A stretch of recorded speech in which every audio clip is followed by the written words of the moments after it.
Oh, hey, welcome back. My name is Courtney, and this is the Accounting Struggle.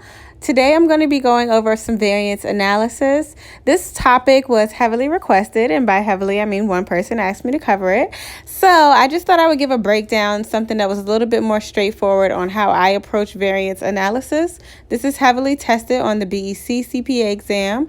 So I hope this video helps. Don't judge my aesthetic. It's kind of janky. This is the accounting struggle and the technology struggle.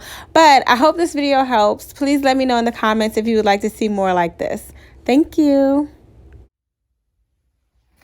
So I'm just going to start with the standard problem. This is essentially how the test questions will look on the CPA exam. So the total budgeted direct labor cost of a company for the month was set at $75,000 when 5,000 units were planned to be produced. The following cost standards were used to develop the budget for the direct labor cost. 1.25 direct labor hours at $12 per direct labor hour or $15 per unit. So what that means is our standards are we're planning on making 5,000 units. We're going to spend about 75 grand. It should take an hour and 15 minutes of direct labor to which is billed at $12 per hour, which equals $15 per unit. So this is our plan up here. And then they're going to give you some actuals. The actuals are we actually produced 5,200 units. Our actual direct labor hours worked were 6,600. And our actual direct labor costs were $77,220. So that's more than $75,000 that we planned, and we made 5,200, so we made more than the units that we planned. So now we just need to figure out the variances, where we went wrong, if it was good or bad, whatever. So we're going to do direct labor spending variance and direct labor efficiency variance. These are pretty standard questions that you'll see, and this is pretty much how the setup is going to be. There's different ways to solve it. I think the best way to solve it, or the easiest way for me to understand it, is to use the tabular method because you can see it as visual. So I'm just going to be using that method to solve it. And I'll just start by explaining what each tab is supposed to mean. So over here, we're going to start with our actuals. So actual quantity times actual price. In the middle, we're going to have our actual quantity times our standard price. And over here on the right, Chile. On the right is going to be our standard quantity times our standard price. So, basically what this is saying, this is really what happened. So we really produced this much, we spent this much. This is the most actual factual information that goes here. And this is more so going to be like what the plan was. So if we're starting with the actuals, our actual quantity is always, or the only difference between these two would be the price that's used, standard and actual. So that's going to give us our direct labor spending variance.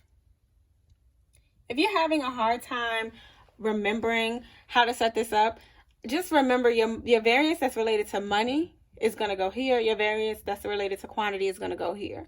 So spending variance always is going to be here between these two differences, and your quantity variance, efficiency variance, volume variance, those are always going to be here, which means the difference is always going to be the quantity when you're looking for quantity difference, and the price will be the same.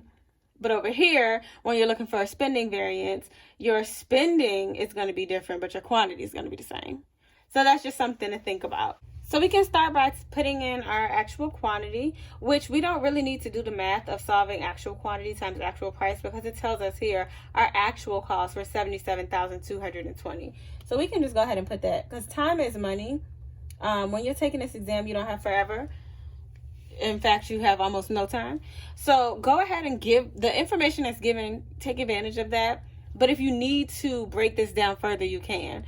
So that's going to go here. And then we know that our actual quantity is, let's see, direct labor hours worked 6,600 hours. And we know our standard price, it says it up here, it's supposed to be $12 per direct labor hour. So we can just plop that in. So that's $79,200. So the difference between $79,200 and $77,220, what can you already see?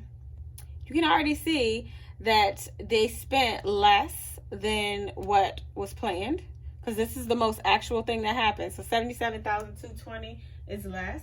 By 1980, So that means we love to see it. It's favorable. We like it. We would have more of that, please. So that's a good thing. You basically were able to do more in terms of your spending. You spent less money than you planned. That's always a good look. We love to see it. So now we're going to look for the direct labor efficiency variance. So that we already have the 79,200 in the middle. We just need to figure out the difference.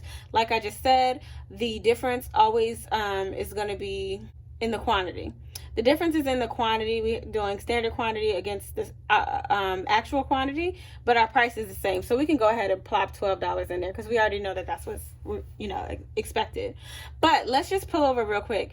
I think this used to confuse me a lot, so it probably confuses other people. Standard quantity is not just simply the $5,000 or 5,000 units that were planned. It's easy to go to that because you think planned, standard, boom, it's 5,000.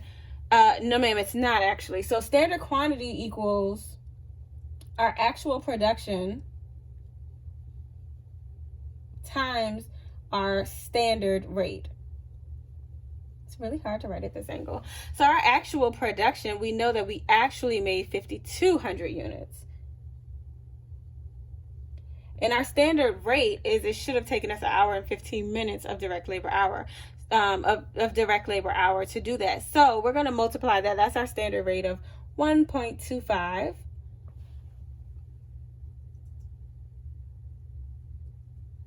So that gives us 6,500.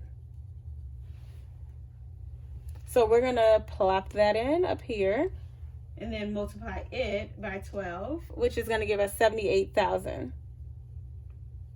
78,000, 79,200. Here's what we really spent, what's in the middle, compared to our standard perfect, if things were right world, it would have been 78,000. But guess what? We spent 79,200.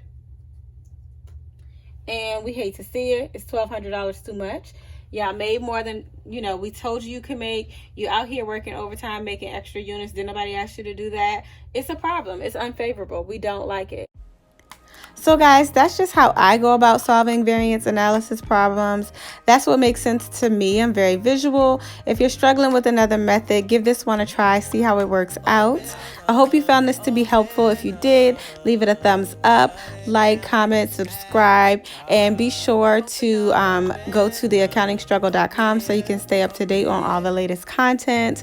Thank you so much for watching, and I will see you in the next video. Bye.